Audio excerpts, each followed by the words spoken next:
Captain Bold from Halifax, who lived in country quarters, seduced a maid who hanged herself on Monday in her garters.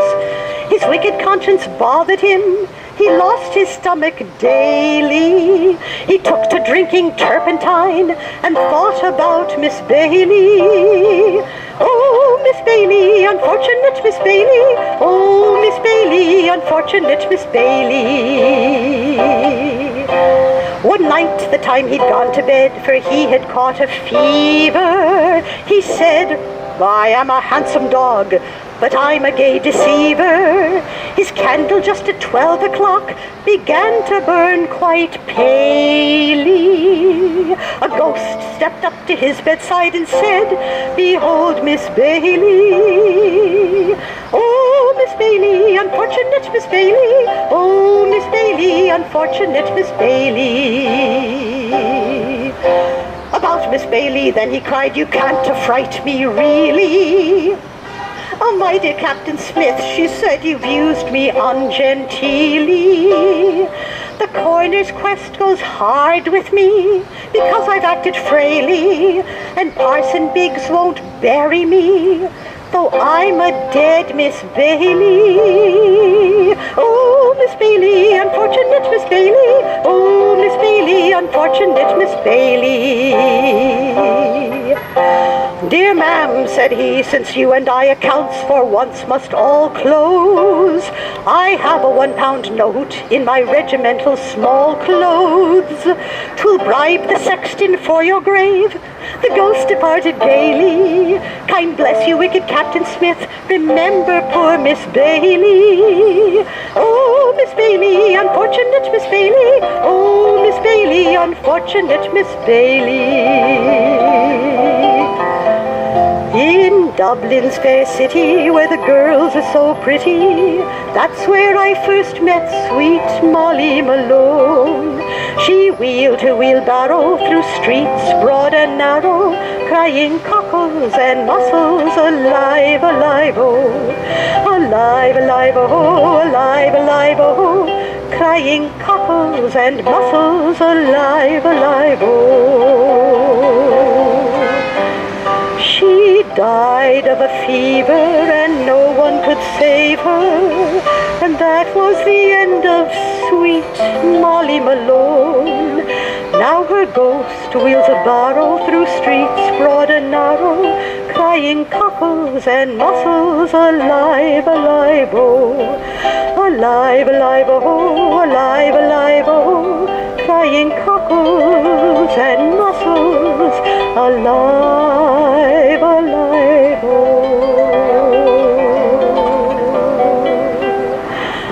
Now in the town of London, large as life, the ghost of Anne Boleyn walks, I declare. Now Anne Boleyn was once King Henry's wife, until he had his headsman bob her hair. Aye, he did her wrong long years ago, and back she comes each night to tell him so. With a red tucked underneath her arm, she walks the bloody tower, with her head tucked underneath her arm at the midnight hour. She walks the windy corridors, for miles and miles she goes. She often catches cold, for it is cold there when it blows, and it's awfully awkward for the Queen to have to blow her nose, with her head tucked underneath her arm. With her head tucked underneath her arm, she walks the bloody tower, with her head tucked underneath her arm at the midnight hour. Now at times gay old King Henry throws a spread for all his pals and gals, a ghostly crew. Now the headsman carves the joints and cuts the bread, and in walks Anne Boleyn to queer the doon.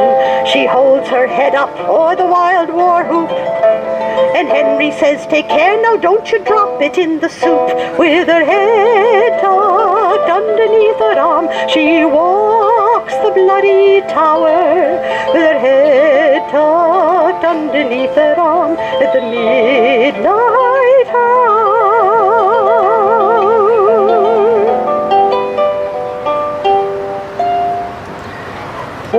day of the Kerry dancing, oh, the ring of the piper's tune. Oh, for one of those hours of gladness, gone, alas, like our youth too soon. When the boys began to gather in the glen of a summer's night, and the merry pipers tuning made us long with wild delight. Oh, to think of it, oh, to dream of it, fills my heart with tears. Oh, the day of the Kerry dancing, oh, the ring of the piper's tune, all for one of those hours of gladness gone, alas, like our youth too soon.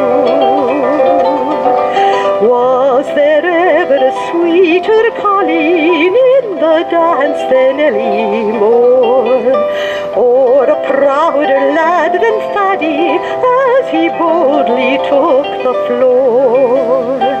Lads and lassies, take your places in the middle and down again, and the merry-hearted laughter ringing through the happy glen. Oh, to think of it, oh, to dream of it, fills my heart with tears. Time goes by, and the happy days are dead, and one by one the merry hearts have fled. Silent now is that wild and lonesome glen, where the bright glad laughter echoes ne'er again. Only dreaming of days gone by fills my heart with tears. Loving voices of old companions ringing out of the past once more, and the sound of our dear old music, soft and sweet as in days of yore. When the boys began to gather in the glen of a summer's night, and the merry pipers tuning made us long with wild delight. Oh, to think of it, oh, to dream of it, fills my heart with tears. Oh, the day of the Kerry dancing, oh, the ring of the piper's tune, oh, for one of those hours of gladness gone, alas, like our youth too soon.